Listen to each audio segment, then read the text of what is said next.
जो रुद्रपुर जो एरिया है यहाँ से रास्ते डिवाइड होते हैं। अगर आप कैंची धाम के जाम से बचना चाहते हैं तो आप इस रास्ते से पकड़ के अल्मोड़ा पहुंच सकते हैं। बार्गेनिंग करने के बाद हमें 2 रूम्स वहाँ पर 1500 रुपए में मिल गए। 250 rupees per head for the track, जो आप मजबूरन उस स्टॉर्म को झेलना ही हमारी लास्ट ऑप्शन था। बहुत सारे होटल ऑप्शंस हैं मुंशियारी में। आपको होटल ऑप्शंस इजीली 1000 रुपए से लेके 1500 रुपए तक इजीली आपको रूम्स मिल जाएंगे 2 लोगों के लिए। इसमें से 70% ऑफ रोड होगा 20 किलोमीटर के बाद, उसमें से आपको बाइक लेकर जाना होगा। काफी गहरी नहीं है बट ठीक है, छोटी छोटी वाटर क्रॉसिंग्स है। Hello friends and welcome back to farming Yatri. ये एपिसोड यात्री बनने का है, जिसमें मैंने अभी पिछले वीक की है मुंशियारी और डारमा वैली की एक ट्रिप। मुंशियारी और डारमा वैली की ट्रिप की जितनी भी रील्स थी वो मैंने इंस्टाग्राम पे जब डाली तो बहुत सारे लोगों तक वो रील्स पहुंची। बहुत सारे लोगों ने मुझसे मुंशियारी और डारमा वैली के डिटेल्स जानने की कोशिश की कि वहाँ रास्ता कैसा है, मौसम कैसा है, स्नो कैसी है, होटल्स या होम स्टेज कितने तक मिल जाते हैं, क्या टैक्सीज चलती हैं, हम कैसे पहुंचे मुंशियारी या डारमा वैली या दुक्तू विलेज। बहुत सारे सवाल मेरे इंस्टाग्राम पर डीएम्स में आए, तो इसलिए मैंने सोचा कि क्यों ना एक फुल एपिसोड बना देता हूं YouTube पर, जिससे कि सब लोगों के क्वेश्चंस को मैं उसमें कवर कर सकूं। सबसे पहला और इम्पोर्टेंट जो सवाल था, ये बहुत सारे लोग मतलब पूछ रहे थे कि हमें मुंशियारी या फिर डारमा वैली किस रास्ते से पहुंचना चाहिए, कौन सा रास्ता बेस्ट है, कैसे जाना चाहिए। तो रास्ते से अगर मैं शुरू करूं तो सबसे सिंपल, हम चलकर अपने मैप पर देखेंगे कि कौन कौन से रास्ते हैं, कैसे हम मुंशियारी और कैसे Darma valley means Duktu village. Darma valley is a valley very long, जो वैली होती है, नदी बहती रहती है, उनको हम वैली बोलते हैं। और फिर हम पर्टिकुलर, बहुत सारे लोग डारमा वैली सुनते हैं तो ये भी कंफ्यूज होते हैं कि डारमा वैली में कहाँ जाना है, विच इज द स्पॉट। क्योंकि मैं भी ये प्रॉब्लम फेस करता हूँ जब भी कहीं नई जगह जाता हूँ। तो डारमा वैली जब आप जाएंगे तो आपको पहुंचना है दुक्तू विलेज, जो आपको गूगल मैप में भी मिल जाएगा। हम अभी सारा कुछ मैप पे देखेंगे किस तरीके से कहां कहां हम पहुंच सकते हैं। तो चलते अपने सीधे लैपटॉप की स्क्रीन पे और देखते हैं मैप्स किस तरीके से हम मुंशियारी पहुंच सकते हैं, कौन कौन से ऑप्शंस हैं, रास्ते कितनी तरीके से हैं, और डारमा वैली पहुंचते हैं तो उनके क्या ऑप्शंस है। Let's move on to laptop हैं किस तरीके के मैप्स हैं, कैसे रूट कवर करने वाले हैं, मुंशियारी और डारमा वैली, दुक्तू विलेज, सब कुछ हम इसमें देखने वाले हैं। तो अभी सबसे पहले अपने सामने है गूगल मैप्स, और ये मैं यहाँ पे सबसे पहले सर्च करने वाला हूँ मुंशियारी। जिस तरीके से हमने ट्रिप स्टार्ट की थी, तो जैसे जैसे आप मुंशियारी जाते हो और मुंशियारी के साथ जब आप उसका डायरेक्शन चेक करते हो, देखिए अभी भी यहाँ पे लाइट रेन का दिखा रहा है कि मुंशियारी में थोड़ा सा रेन वगैरह हो रही है आज भी। और अगर मैं मुंशियारी के डायरेक्शंस पे क्लिक करता हूँ फ्रॉम लाल कुआं, जैसे गाज़ियाबाद जो मेरा प्रॉपर स्टे है, जहाँ मेरा घर है, वहाँ से अगर हम देखें तो आपको टोटल जो है कुछ इस तरीके से दिखा रहा है कि ये रास्ते हैं जहाँ से आप जा सकते हो। अगर आप यहाँ देखिए रामपुर के बाद ये वाला जो रुद्रपुर जो एरिया है, यहाँ से रास्ते डिवाइड होते हैं। अब यहाँ से 2 रास्ते दिखा रहा है। एक तो इस रुद्रपुर से अगर आप जाते हो तो ये टनकपुर से चंपावत, लोहा घाट, पिथौरागढ़ होते हुए आप, ये जौलजीबी है, ये है वो पॉइंट, ये है जौलजीबी, आप देखो ये है जौलजीबी, और जौलजीबी से आप टर्न लेके यहाँ आप मुंशियारी पहुँच सकते हैं। So this is one route. जो सबसे बेस्ट रूट है वो यही रूट है, क्योंकि यहाँ ये जो रूट का है रास्ता बहुत अच्छा है, बहुत अच्छा रास्ता है टनकपुर पिथौरागढ़ होते हुए। बट हम इस रास्ते से गए थे हल्द्वानी होते हुए भीमताल, फिर कैंची धाम से होते हुए अल्मोड़ा के बाद अगर आप देखें तो यहाँ पे होते हुए फिर ये यहाँ, ये सारा होते हुए हम इधर गए थे। एक रास्ता आपको बीच में और भी मिल जाता है, अगर आप चाहें तो उससे भी जा सकते हैं भीमताल, और यहाँ से भी जा सकते हैं। इस रास्ते से भी धानाचुली, डोल होते हुए आप इस रास्ते में वापस मिल सकते हैं। सो दिस इज़ द, जो 3 ऑप्शन मैं बोल रहा था वो 3 ऑप्शन ये हैं। कई बार लोग इधर से जाते हैं अल्मोड़ा ज्वाइन होते हैं। क्या मेन पर्पज़ क्या है यहाँ भीमताल से इस रास्ते से अल्मोड़ा जाने का? वो मेन पर्पज़ है कि फिर आपको रास्ते में कैंची धाम नहीं मिलता है। अगर आप कैंची धाम के जाम से बचना चाहते हैं तो आप इस रास्ते से पकड़ के अल्मोड़ा पहुंच सकते हैं, नहीं तो आपको यहाँ पर कैंची धाम में भयंकर जाम मिलेगा। तो अगर आप मतलब वीकडेज़ में जा रहे हैं तो फिर जाम थोड़ा सा कम हो सकता है, बाकी वीकेंड्स में बहुत भयंकर जाम होता है। और अगर आप 4 व्हीलर से जा रहे हैं तो बहुत ही ज़्यादा जाम यहाँ पे आपको मिलेगा। अगर आप ये जाम अवॉइड करना चाहते हैं तो फिर आप यहाँ से भीमताल के बाद आप ये धानाचुली, नाताडोल, डोल होते हुए आप अल्मोड़ा के आगे इस रास्ते को यहाँ पे ज्वाइन कर सकते हैं। अगर आप इस रूट से ही जा रहे हैं तो, अगर आप भीमताल वाले रूट से ही जा रहे हैं तो क्या रीजंस हो सकते हैं? कई सारे लोग बोलते हैं कि सर हम अल्मोड़ा घूमते हुए जाएंगे, भीमताल घूमते हुए जाएंगे और अल्मोड़ा हमें घूमना है बीच में। क्योंकि बेसिक रीज़न क्या है कि आप दिल्ली एनसीआर में कहीं से भी निकलते हैं, आप एक बार में मुंशियारी नहीं पहुँच पाएंगे, क्योंकि 600 किलोमीटर का डिस्टेंस काफ़ी है। तो डायरेक्टली मुंशियारी पहुंचना मतलब थोड़ा सा इम्पॉसिबल टाइप है, आपको स्टे बीच में करना पड़ेगा। तो फिर कई सारे लोग क्या सोचते हैं कि हम रास्ते में अल्मोड़ा स्टे कर लेंगे और अल्मोड़ा घूम भी लेंगे अगर मन किया तो इसलिए कई सारे लोग ये वाला रास्ता पसंद करते हैं। अगर आपको बहुत बड़ा हिल स्टेशन या वैसे कुछ कवर नहीं करना है तो फिर आप इस रास्ते से जा सकते हैं। खाटिमा, टनकपुर, चंपावत और पिथौरागढ़। यहाँ पे आप पिथौरागढ़ एक दिन जाके स्टे कर सकते हैं और पिथौरागढ़ से फिर नेक्स्ट डे आप सीधे यहाँ पहुँच सकते हैं मुंशियारी में। So this is the route to Munsiyari. और फिर आप मुंशियारी से जब आएंगे वापस, तो मुंशियारी से जब आप जिस तरीके से हमने किया था, तो हम इस रास्ते से जब मुंशियारी पहुँचे और फिर मुंशियारी से वापस निकल के जौल जीबी से निकल के हम पहुँचे यहाँ धारचूला, और धारचूला से और आगे जाके हम पहुँचे तावा घाट। धारचूला से जब आप पहुँचेंगे आगे चल के ये तावा घाट है और ये दिख रहा है आपको तावा घाट। इस तावा घाट से लेफ़्ट टर्न हम लेंगे, तब हम पहुँचते हैं यहाँ पे खेत जम्मू होते हुए यहाँ पे हम पहुँचते हैं सीधे अपना। अगर मैं अब डालता हूँ दुक्तू विलेज तो आप देखेंगे कि हम पहुँचेंगे डारमा वैली में। सो लेट्स सी दुक्तू विलेज का ऑप्शन। सो ये है, अब हम यहाँ खेला, मैंने आपको बोला यहाँ तावा घाट से हम घूमेंगे, तो ये तावा घाट था। तावा घाट से हमने लेफ़्ट लिया और जम्बू, लुम्ब, खेत, ये सारे रास्ते खोजते ये आ गया बॉलिंग, और फिर आया सेला, फिर नागलिंग, फिर बालिंग, और ये हम पहुंचते हैं डारमा वैली जो कि दंतू और उससे पहले है दुक्तू। सो जो मैं आपको बता रहा था कि किस तरीके से पुल के क्रॉस करके ये डारमा वैली है, ये यहाँ से ये दुक्तू विलेज है, यहाँ से ट्रैक शुरू होता है। पांचाचुली पीक्स आपकी इस साइड पे हैं, अगर ध्यान दीजिए इस साइड पे है पांचाचुली की पीक्स, तो यहाँ से ट्रैक करके आप इधर जा सकते हो। यहाँ पे वो ब्रिज है और इस ब्रिज को क्रॉस करके अगर आप यहाँ पे कहीं पे स्टे लेते हो तो आपको इधर से पांचाचुली पीक्स सारी दिखेंगी। इस साइड पे ये बेस कैंप है और यहाँ आपको सारी पीक्स यहाँ से दिखेंगी। तो कोशिश करिए आप दंतू में जाके आप स्टे लीजिए, यहाँ पे कहीं इस वाली रोड पर स्टे लीजिए। इसको क्रॉस करके यहाँ एक ब्रिज है, इस ब्रिज को क्रॉस करके इस साइड आएंगे तो आप यहाँ पे कहीं स्टे ढूंढिए। बहुत सारे ऑप्शंस हैं, यहाँ पर भी बहुत सारे ऑप्शंस हैं और यहाँ पर भी बहुत सारे ऑप्शंस हैं स्टे के, तो आप सारे ऑप्शंस वहाँ पे देख सकते हैं। So this is how you reach Darma valley या मुंशियारी, जितने भी मैप हैं। कोई क्वेरी हो प्लीज़ नीचे कमेंट करके बताना, मैं कोशिश करूँगा रिप्लाई करने की। अब चलते हैं आगे।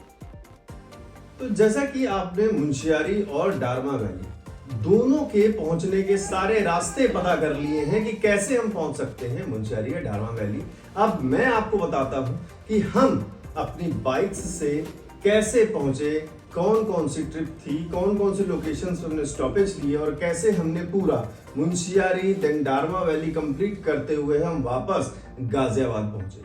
तो डे 1 सबसे पहले हम गाजियाबाद से निकले और सुबह मॉर्निंग में 5 बजे, क्योंकि मेरे साथ जो मेरा ब्रदर इन लॉ था उसको नाइट में जॉब करनी थी, नाइट शिफ्ट यूएस शिफ्ट थी उसकी, तो इसलिए हमारा टारगेट था कि हम सुबह 5 बजे निकलेंगे और 12 बजे तक जहां भी पहुंचेंगे वहां हम पहला स्टे लेंगे, क्योंकि 5 घंटे की नींद भी लेनी थी और उसके बाद शिफ्ट करनी थी। तो सुबह 5 बजे गाजियाबाद घर से हम निकले और हम जगह जगह घूमते घूमते सारे स्टॉप्स देखते हुए कुछ छोटे छोटे ब्रेकफास्ट के स्टॉप्स लेते हुए 12 बजे तक हम पहुंचे भीमताल से 2 किलोमीटर पहले, जहां पर हमें एक छोटा सा जाम दिखाई दिया, ट्रैफिक दिखाई दिया, और ट्रैफिक की वजह से फिर 12 भी बज रहा था, तो हमने भीमताल से जस्ट 3 किलोमीटर पहले ही एक जगह पे हमने स्टॉपेज ले लिया और वहीं पे स्टे कर लिया, क्योंकि जो बाकी मेरा भाई और फ्रेंड्स थे उसके, वो सब शाम को निकलने वाले थे नोएडा से। उन्होंने जब वो शाम को निकले तो वो रात के 12-1 बजे तक हल्द्वानी पहुंचे, जो हल्द्वानी हमसे सिर्फ 40-50 किलोमीटर पीछे था, और उन्होंने वहां स्टे ले लिया। कल मॉर्निंग में हम सारे लोग एक साथ 4 बाइक 5 लोग आगे कंटिन्यू करने वाले थे। हमने स्टे लिया, हमने डिनर किया, थोड़ा बहुत इधर उधर घूमे, हमने देखा, स्टार्टिंग थी बिल्कुल पहाड़ों की, और इसी तरीके से डे 1 हमारा कंप्लीट हुआ। अब चलते हैं नेक्स्ट डे मॉर्निंग में। नेक्स्ट डे मॉर्निंग में बाकी सारे मीन्स मेरा भाई और उसके फ्रेंड्स भी सब बाइक से आ चुके थे। 40 मिनट्स में 8 साढ़े 8 बजे हमने वहां से अपनी जर्नी शुरू की, और फिर उसके बाद धीरे धीरे आगे बढ़ते फिर अगेन है कि हमने ब्रेकफास्ट का स्टॉप लिया। ब्रेकफास्ट का स्टॉप लेने के बाद धीरे धीरे आगे बढ़ते हुए, व्यूज को देखते हुए, पहाड़ों का मजा लेते हुए, भीमताल को देखते हुए, क्रॉस करते हुए, फिर हम पहुंचे धीरे कैंची धाम। कैंची धाम नीम करोली बाबा का जो मंदिर है, वहां पर आप जानते हैं सैटरडे और संडे हमेशा भयंकर ट्रैफिक होता है, लेकिन हम बाइक्स पे थे तो इस ट्रैफिक को किसी तरीके से शॉर्टकट करते हुए निकलते हुए आगे निकले। उसके बाद का जो रास्ता था वो काफी अच्छा था, क्योंकि वो एक नदी के किनारे किनारे रास्ता है जो सीधे हमें अल्मोड़ा लेकर जाता है, और वो रास्ता काफी अच्छा है। जब आप नीम करोली पार कर लेंगे, कैंची धाम पार कर लेंगे, उसके बाद अल्मोड़ा तक का रास्ता इज टू गुड। एक चौड़ा रास्ता है, नदी के किनारे है, तो टर्न्स बहुत कम है, और सीधा रास्ता आपको मिलता है काफी अच्छा चलने के लिए। फिर हम पहुंचे अल्मोड़ा। अल्मोड़ा को हमने क्रॉस किया, फिर हमने कई सारे ब्रेक्स लिए, और क्रॉस करते करते करते बागेश्वर गांव होते हुए धीरे धीरे हम मुंशियारी की तरफ बढ़ रहे थे। दिन पूरा हो रहा था, क्योंकि 300 किलोमीटर हमें कवर करना था, वो भी पूरा पहाड़ी रेंज में। तो धीरे धीरे सारी चीज़ों को कवर करते करते करते करते शाम को हम पहुंचते हैं मुंशियारी में। और क्योंकि हम इधर से रास्ते से गए थे, तो जो खलिया टॉप का ट्रैक बेस है, जहां से ट्रैक शुरू होता है, मीन्स आप गेट कह सकते हैं, ट्रैक का गेट जिसको हम खलिया द्वार भी बोलते हैं, तो वो हमें पहले ही मिल गया था। और क्योंकि शाम हो चुकी थी, ट्रैक हमें अगले दिन करना था, इसलिए हम आगे चले स्टे ढूंढने के लिए। अब हमारा काम था स्टे ढूंढना। तो खलिया द्वार से 4 किलोमीटर आगे चलकर हमें एक गंगा पैलेस करके एक स्टे मिला। वहां से पांचचूली की सारी पीक्स दिखती थी, स्टे काफी अच्छा था। बार्गेनिंग करने के बाद हमें 2 रूम्स वहां पर 1500 रुपए में मिल गए, जिसमें 2 लोग एक रूम में हो गए और 3 लोग एक रूम में हो गए, एक एक्स्ट्रा बेडिंग के साथ। अब क्योंकि हमें मॉर्निंग में ट्रैक के लिए जाना था खलिया टॉप के और 0 पॉइंट के ट्रैक के लिए, तो इसलिए शाम आते आते देर हो जाती, तो चेकआउट का कोई सीन बनता नहीं था, इसलिए हमने 2 दिन के लिए 2 रूम बुक किए। तो 1500 में 2 रूम थे एक दिन के लिए, तो 3000 वहां पर लगभग हमारा कॉस्ट पड़ा। और उसके बाद हमने अपना सारा सामान कमरों में शिफ्ट किया, बाइक्स को अच्छे से पार्क किया, सामने का व्यू लिया, और हमने फिर उसके बाद आराम किया, क्योंकि पूरे दिन हमने लगभग 300 किलोमीटर बाइक राइड की थी। मॉर्निंग में उठते ही वहां का व्यू बहुत जबरदस्त था, सामने पांचचूली पीक्स दिख रही थी, बट क्लाउड्स की वजह से पीक्स को अच्छी तरीके से देख पाना मुश्किल हो रहा था। वेदर ठीक ठाक था, और जिस तरीके से सुबह का मौसम था, हमें लग रहा था कि कोई खास बड़ा मौसम में या वेदर में चेंज नहीं आ रहा है। फिर सब लोग रेडी हुए और निकल गए सीधे अपने ट्रैक के लिए। फिर हमने अपना सारा सामान रख दिया रूम पर ही, क्योंकि हमें सिर्फ 4 किलोमीटर जाना था, और हम अपनी बाइक्स से फिर जहां खलिया द्वार है, जहां से ट्रैक स्टार्ट होता है, वहां पर पहुंचे। वहां पर पहुंचने के बाद अपनी सारी बाइक्स को पार्क किया। बाहर ही आप पार्क कर सकते हैं, कोई दिक्कत नहीं है, कोई बाइक्स को छेड़ता नहीं है, गाड़ी को कोई छेड़ता नहीं है। उसके बाद जब खलिया द्वार की एंट्री करेंगे तो वहां पर कुछ चार्जेस हैं, 250 rupees per head for the track, जो आपको फॉरेस्ट डिपार्टमेंट को देना होता है। तो 250 रुपीज हमने वहां पे पे किए। साथ के साथ ऊपर स्नो मिलती है, तो उसके लिए आप बूट्स भी ले सकते हैं। अगर आपके पास प्रॉपर शूज नहीं है तो आप वहां से बूट्स और स्टिक्स जो है रेंट पर ले सकते हैं। उसके बाद इन सारे काम को करने के बाद, प्रोसीजर कंप्लीट करने के बाद, हमने अपना ट्रैक शुरू किया काफ़ी एनर्जी के साथ। बट जैसे जैसे हम ट्रैक शुरू कर रहे थे, तो स्टार्टिंग में जब भी ट्रैक शुरू करते हैं तो एक एबंडेंस के साथ एक नया वर्क लोड आ जाता है, क्योंकि स्टीप होता है, हाइट होती है। और इस तरीके से बीच बीच में आपको बेंच मिल जाती हैं जहाँ पे आप रेस्ट कर सकते हैं। और इस तरीके की टोटल 9 बेंचेस हमें पार करनी थी खलिया टॉप तक पहुँचने के लिए।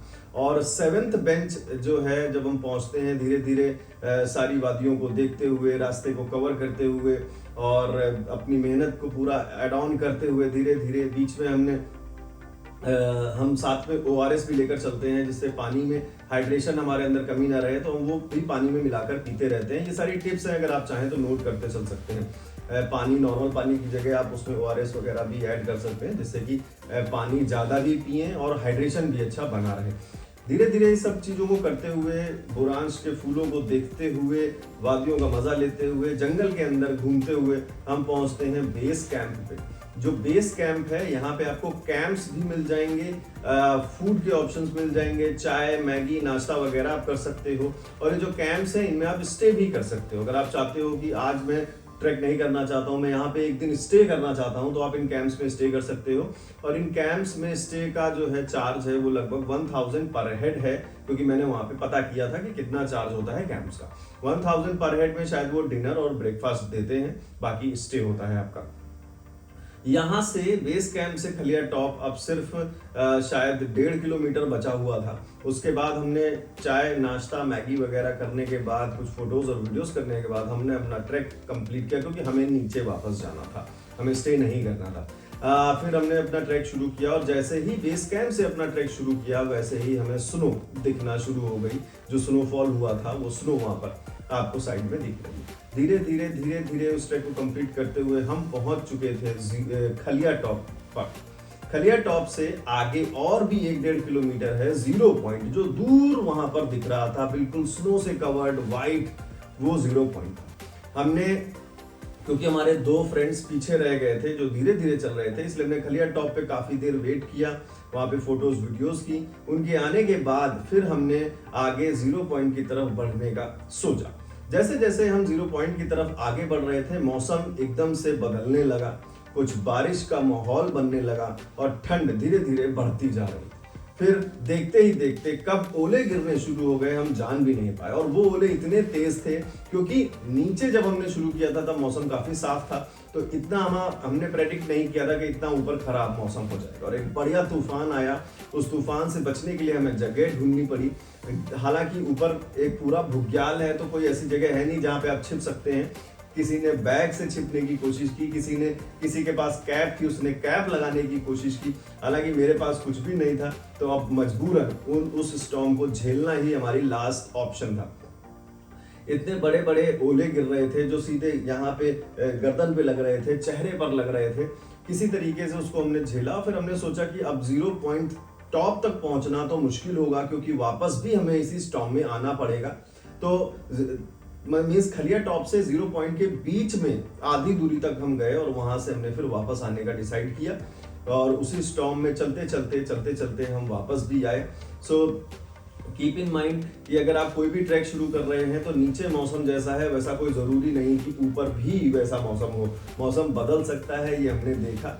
और आगे के लिए हमने हमेशा प्रिकॉशंस लेना इसलिए सही समझा कि आगे हम जब भी कोई ट्रैक करेंगे तो हम नीचे का मौसम देखकर ऊपर का डिसाइड नहीं करेंगे। धीरे धीरे हमने उस पूरे ट्रैक को कंप्लीट किया। धीरे धीरे हमने फिर वापस नीचे की तरफ चलना शुरू किया।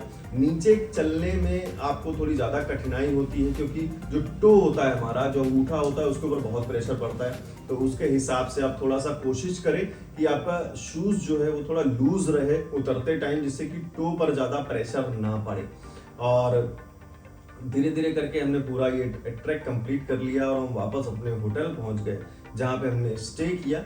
और अगले दिन हमारा प्लान था कि अब हम यहाँ से होटल से निकलकर हम मुंशियारी, जो वहाँ से सिर्फ 4 किलोमीटर दूर था, मेन मुंशियारी जो मार्केट था, वहाँ पे जाके कहीं स्टे करेंगे, क्योंकि अगले दिन बाकी सभी लोगों को ऑफिस करना था, वर्क फ्रॉम होम। ब्रेकफास्ट हमने होटल में ही कर लिया था, आलू के पराठे और चाय, वो हमने यहीं गंगा पैलेस जो होटल था वहाँ पे किया। उसके बाद सभी लोगों ने ब्रेकफास्ट करने के बाद हम पहुँच गए मुंशियारी।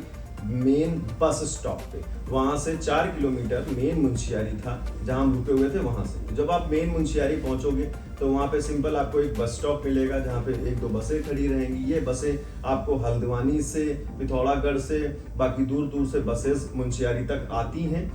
तो जो भी बस से आ रहे हैं वो मुंशियारी तक बस से भी पहुंच सकते हैं।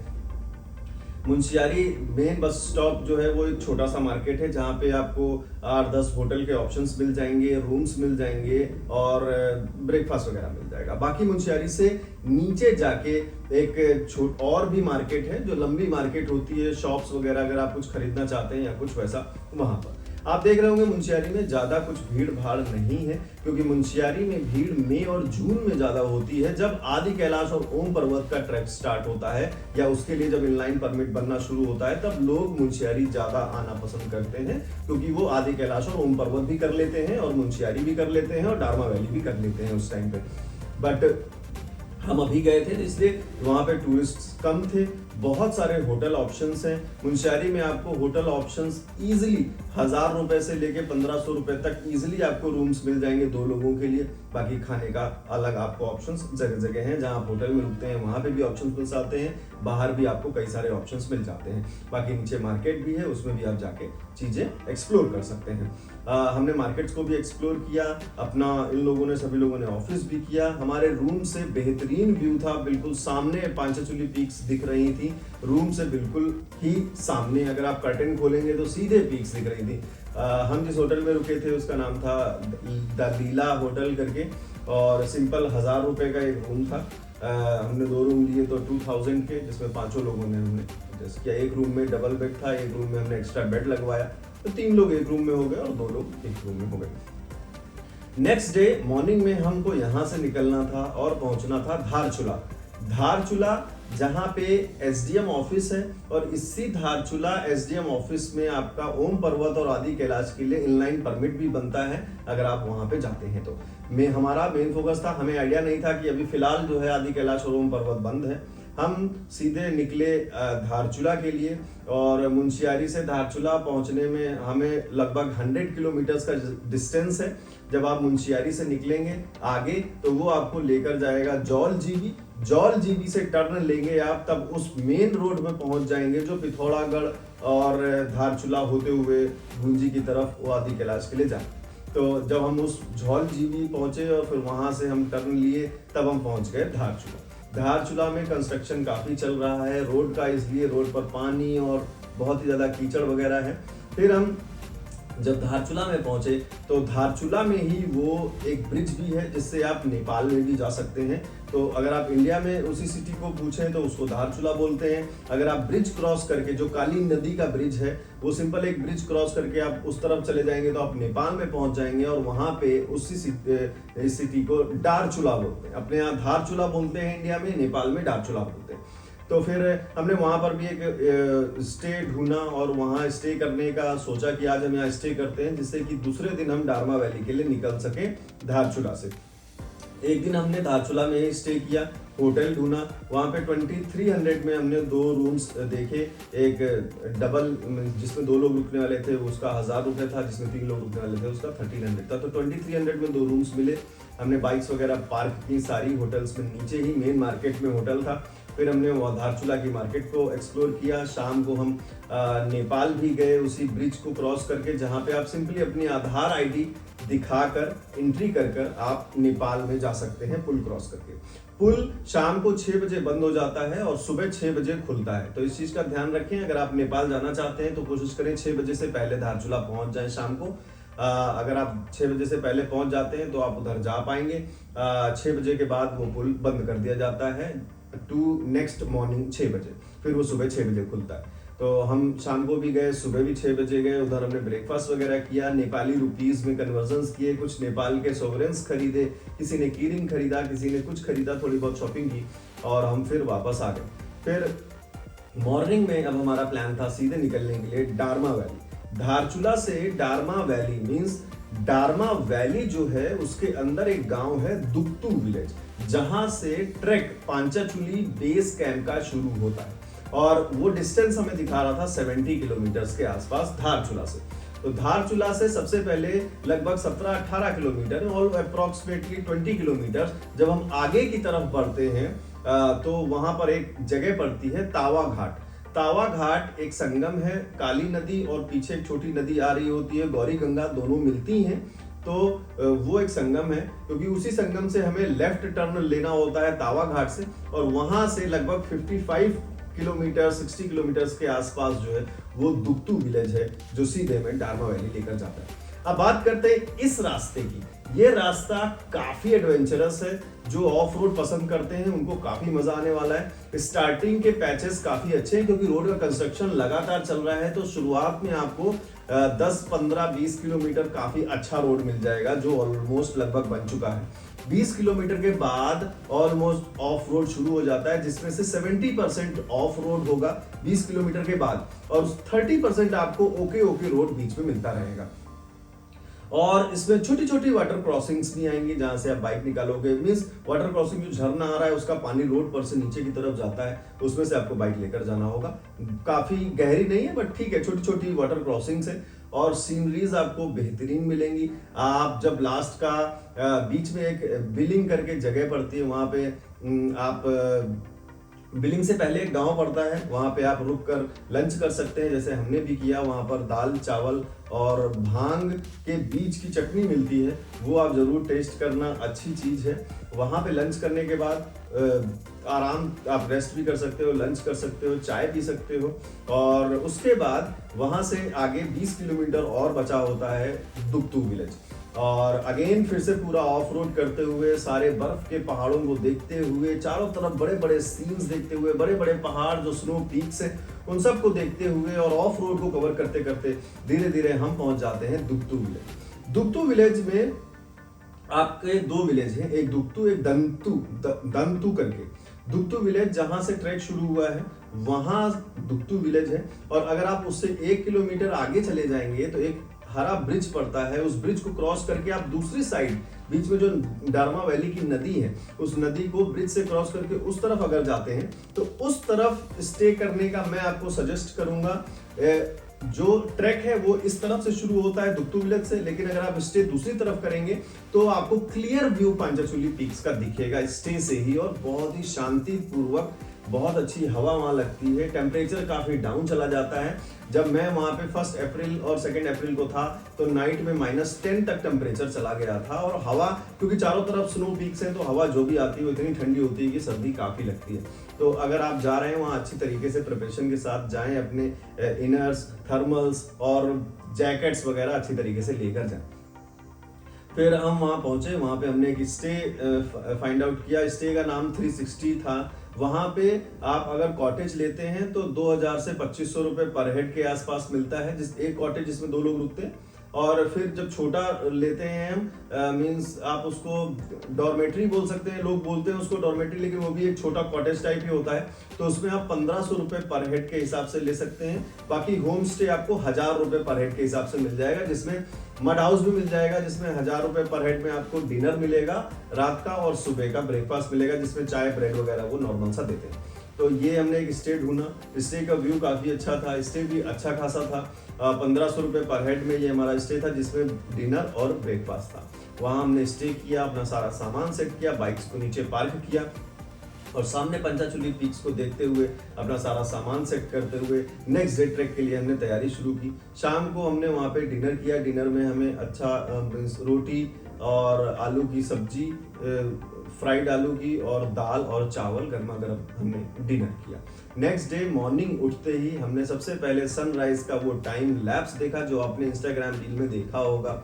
वो गोल्डन जो कलर होता है पीक्स के ऊपर चमकता हुआ, आप यहाँ भी देख पा रहे हैं किस तरीके से ये टाइम लैप्स जबरदस्त तरीके से पीक्स को गोल्डन कर रहा है। और इस सनराइज को देखने के बाद सभी लोग रेडी हुए ट्रैक के लिए। फिर हमने बाइक उठाई और हम वापस दुक्तू विलेज आए, जहां से ट्रैक शुरू होता है। अपनी बाइक्स को वहां पार्क किया और अपना ट्रैक शुरू कर दिया। ट्रैक कंप्लीट अगर मैं बोलूं तो 3 स्टेजेस में है। सबसे पहले नीचे से शुरू होता है बेस कैंप तक, जो कि 2 किलोमीटर है। बेस कैंप आपको वहां समझ में आ जाएगा, जहां पे कुछ इग्लू टाइप्स स्टेज बने हुए थे, जो पहले कभी बने थे, बट फिर एक बार वहां पे शायद आग लग गई जिसकी वजह से गवर्नमेंट ने उन्हें हटा दिया। अब वो डैमेज्ड है, अबेंडेंड है, और वो एक बेस कैंप है। वहां से 2 किलोमीटर और आगे आप बढ़ते हैं स्नो में धीरे धीरे ट्रैक करते हुए, तो आप पहुंचते हैं 0 पॉइंट। वो 0 पॉइंट है जब आप बीच स्नो में पहुंच जाते हैं, और उससे भी आगे है माइनस पॉइंट 2 किलोमीटर और आगे। तो डिपेंड करता है कंडीशंस पे, रास्ते कैसे हैं, क्या स्नो नीचे तक है, कहां तक आपको रास्ता दिख रहा है, वहां तक आप जा सकते हैं। फिलहाल 0 पॉइंट बेस कैंप तक कोई खास बड़ी दिक्कत नहीं है, बस स्टीप बहुत ज्यादा है, तो आपको स्टार्टिंग में थोड़ा सा प्रॉब्लम होगी। 1 किलोमीटर जो डिस्टेंस है वो थोड़ा बहुत ज्यादा स्टीप है। उसके बाद वो पूरा स्टीप कवर करने के बाद फिर थोड़ा नॉर्मल हो जाता है, तब हम नॉर्मली आराम से चल सकते हैं। और उसके बाद जब हम 0 पॉइंट पे पहुंचे, वहां पर हमने फोटोज ली, वीडियोज ली, पांचाचूली पीक्स को बहुत करीब से देखा, और वो वाइट स्नो कवर्ड बिल्कुल पाउडर की तरह, वो सीन ही कुछ अलग था। आप जब भी जाएंगे डारमा वैली आपको जरूर पसंद आएगा वो व्यू। और वहां पर हम 40-50 मिनट तक रुके, और उसके बाद हमने वापस नीचे की तरफ आना शुरू कर दिया, क्योंकि आगे माइनस पॉइंट हम चाहते तो जा सकते थे, बट हमें रास्ता ही नहीं पता था। टोटल रास्ता स्नो कवर्ड था, तो वहां जाना ठीक नहीं था। 0 पॉइंट से वापस फिर हम आए बेस कैंप से वापस नीचे आए, और इस तरीके से हमारा ये ट्रैक पूरा कंप्लीट हुआ। फिर हमने जाके, क्योंकि हमें वापस निकलना था, अब हम वहाँ स्टे हम और दिन नहीं कर सकते थे, तो हम वहाँ से हमने बाइक्स अपनी वापस उठाई, सारा सामान सेट किया, अपने होम जो स्टे था उसका पेमेंट किया क्लियर, और वहाँ से हम निकल गए वापस धारचूला होते हुए। हमें पहुंचना था पिथौरागढ़ आज, क्योंकि आज हमें पिथौरागढ़ स्टे करना था। डारमा वैली से निकलकर पिथौरागढ़ स्टे करना था। So this was the stay. और स्टे में ऐसा कोई खास बहुत बड़ी दिक्कत नहीं हुई। ठंड थोड़ी ज्यादा होती है रात में, इस चीज का ध्यान रखें। और ट्रैक में हमें लगभग ऊपर जाकर पूरा 0 पॉइंट तक जाके वापस नीचे आने में लगभग 4 घंटे लगे। हमने 8 बजे लगभग ट्रैक शुरू किया था, और 12:30 बजे तक हम नीचे आ चुके थे। So this is the approximately time. अब आप डिपेंड करता है किस तरीके से चलते हैं। फिलहाल एवरेज टाइम मुझे लग रहा है पूरा ट्रैक को कंप्लीट करने में 5 घंटे इज मोर देन इनफ, जिसमें ऊपर हम 40-50 मिनट रुके भी थे, बैठे भी थे। सो ये पूरा डारमा वैली का जितना भी ट्रैक था, पांचाचूली बेस कैंप का 5 घंटे का ड्यूरेशन था। वापस आके हम वापस पिथौरागढ़ पहुंचे, और अब हमारी ट्रिप यहाँ पे एंड हो चुकी थी, क्योंकि आदि कैलाश और ओम पर्वत हम कर नहीं पा रहे थे, क्योंकि उसका परमिट मई में बनना, मिड मई से शायद शुरू होता है, जब वहाँ रास्ता क्लियर हो जाता है तब। सो ये थी पूरी जर्नी हमारी। उसके बाद हम पिथौरागढ़ आए, और पिथौरागढ़ के बाद हमें नेक्स्ट डे फिर इन सब लोगों को एक दिन वर्क फ्रॉम होम करना था, तो हम फिर टनकपुर में स्टे किए, और टनकपुर में स्टे करने के बाद हम सीधे अपने घर वापस आ गए। अगर आपकी अभी भी कोई क्वेरी हो डारमा वैली, मुंशियारी, खलिया टॉप ट्रैक, या फिर पांचाचूली बेस कैंप ट्रैक, दुगतू विलेज, तावा घाट, धारचूला, नेपाल बॉर्डर, इन सब पॉइंट से रिलेटेड कोई भी क्वेरी हो, तो प्लीज नीचे कमेंट करके बता देना। मैं कोशिश करूंगा सारे कमेंट्स के रिप्लाई करने की। और चैनल को सब्सक्राइब जरूर कर लीजिएगा, क्योंकि मैं इस तरीके की डिटेल्ड टिप्स वीडियोस आप सब लोगों के लिए लेकर आता रहता हूं। प्यार दिखाते रहिए, वीडियोस को लाइक करिएगा, कमेंट जरूर करिएगा। मिलते हैं नेक्स्ट वीडियो में कभी और, तब तक के लिए बाय बाय।